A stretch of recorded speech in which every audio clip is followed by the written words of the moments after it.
This is the story of Bear Who Loves Honey. Do you also love honey, kids? Hooray!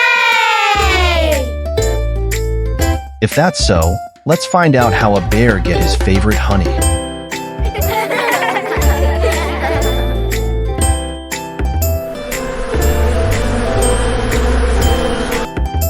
Once upon a time, in a lush green forest, there lived a bear named Benny. Benny was not just any bear. He was the biggest, fluffiest bear you could imagine, with a particular love for honey.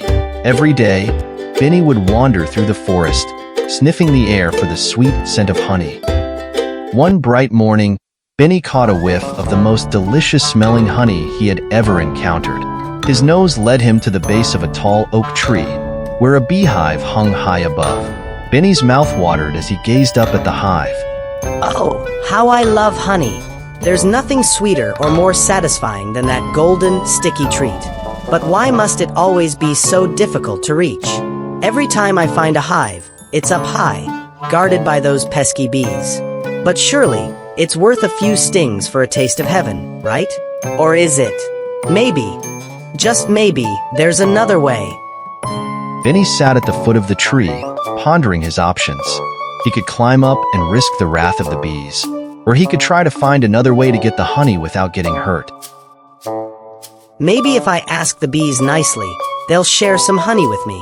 After all, I only want a little taste. Hello, bees. Can I ask a favor? Since we are in the same place, can I have a bit of your honey? In exchange, I'll plant more flowers for you to sip more nectars. The bees buzzed loudly, surprised by the bear's request. The queen bee flew out of the hive and landed on a branch in front of Benny. Benny, we work very hard to make our honey. It's our food and our treasure. But you seem kind, and you asked so politely.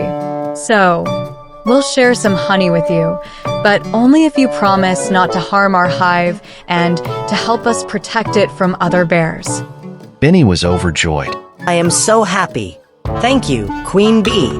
I promise I'll protect your hive and be your friend. The bees then filled a small leaf with honey and lowered it down to Benny. He licked it up with great delight, savoring every drop. True to his word, Benny watched over the hive from that day on, keeping other bears and animals away. And so, Benny and the bees became unlikely friends, all because Benny chose kindness and patience over force. Moral of the story: sometimes, asking nicely and offering help in return can bring more sweetness into your life than taking things by force.